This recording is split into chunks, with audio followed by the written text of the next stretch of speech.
SLB Additional Settings. Let's first talk about multi-zone disaster tolerance. So you can use the primary backup zone feature in SLB to implement multi-zone disaster tolerance. So how does that work? Well, essentially, within an Alibaba Cloud region such as Singapore or Hong Kong, what you will do is set up backend ECS instances that span at least 2 different zones, and then you'll attach those instances to your server load balancer.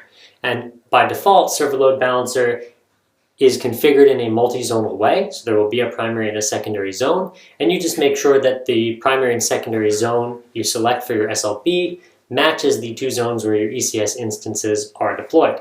What will then happen is if there's a failure in one of those 2 zones, the server load balancer will detect that internally. It will make sure all incoming traffic from the internet is thereby routed to the still running, still active server load balancer service in the other non-failed zone, and will route all requests to the running ECS instances, ignoring the ECS instances in the failed zone. And that all happens within about 30 seconds. When the primary zone comes back online, again, server load balancer will detect that and will once again begin distributing requests across both of those zones equally. If you want to achieve cross-region disaster tolerance, things are a little bit different. You can't achieve that with SLB alone because server load balancer cannot span multiple regions. You now need to include some DNS failover capability. So Alibaba Cloud DNS has a built-in health check mechanism that you can turn on. And at the DNS level, if DNS service realizes that one of your load balancers is unreachable, say in the China East 1 region, then it can stop routing requests over to that region and start routing them to the server load balancer in your healthy China North 1 region.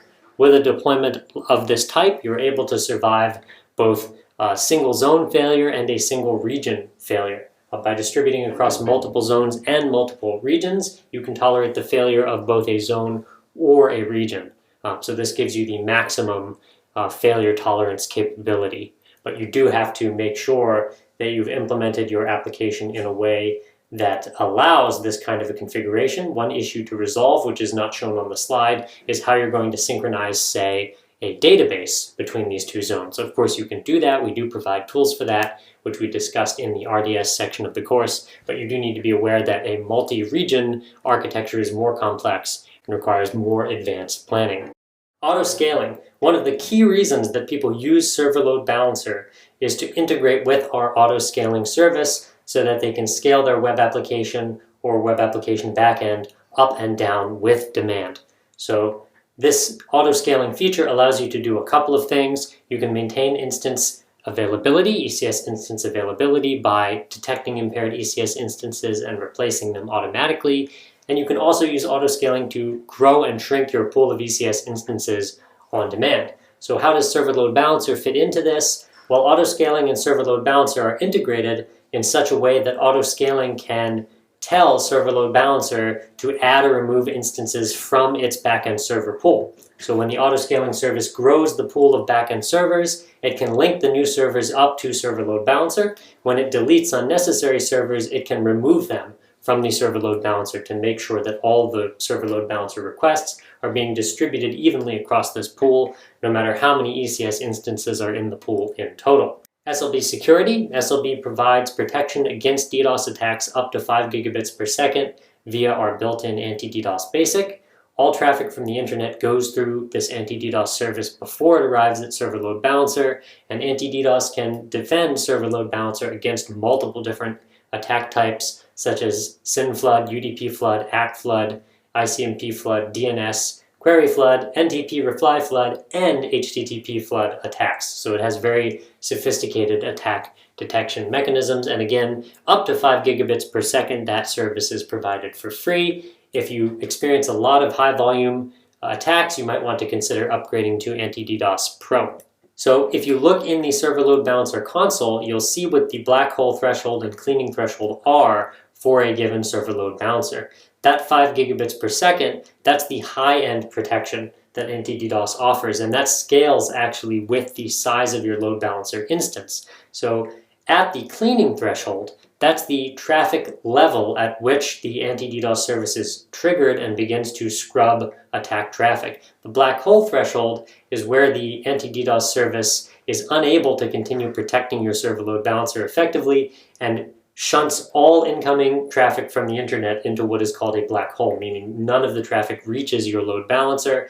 That's done as a protective measure to protect your load balancer and the servers behind it, but it does mean no one can access your site. And if you're curious what exactly those thresholds are for a given server load balancer, you can mouse over the little shield icon, which you can see in the left-hand side of the screenshot on this slide.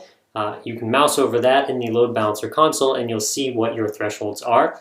The largest server load balancer instances will have a black hole threshold of 5 gigabits per second, as I mentioned on the previous slide. Smaller server load balancers may have a smaller protection threshold. For instance, the SLB shown here has a traffic scrubbing threshold of 300 megabits per second. So when traffic reaches the 300 megabit per second level, AntiDdos will be triggered and will start filtering traffic. And then it has a black hole threshold of 1.2 gigabits per second. So this load balancer will start throwing away incoming internet traffic at the 1.2 gigabit per second threshold. So actually before 5 gigabits per second. If I had purchased a bigger, more capable load balancer, then my free protection threshold would be higher. And again, if you need more protection than that, you can turn on AntiDdos Pro for any type of server load balancer, any type of public server load balancer, and that will provide protection well up into the hundreds of gigabits per second. Okay, and now a quick recap. So Server Load Balancer is a fully managed, scalable, and highly available load balancing service. You can host multiple different applications behind a single server load balancer by configuring multiple listeners for that load balancer.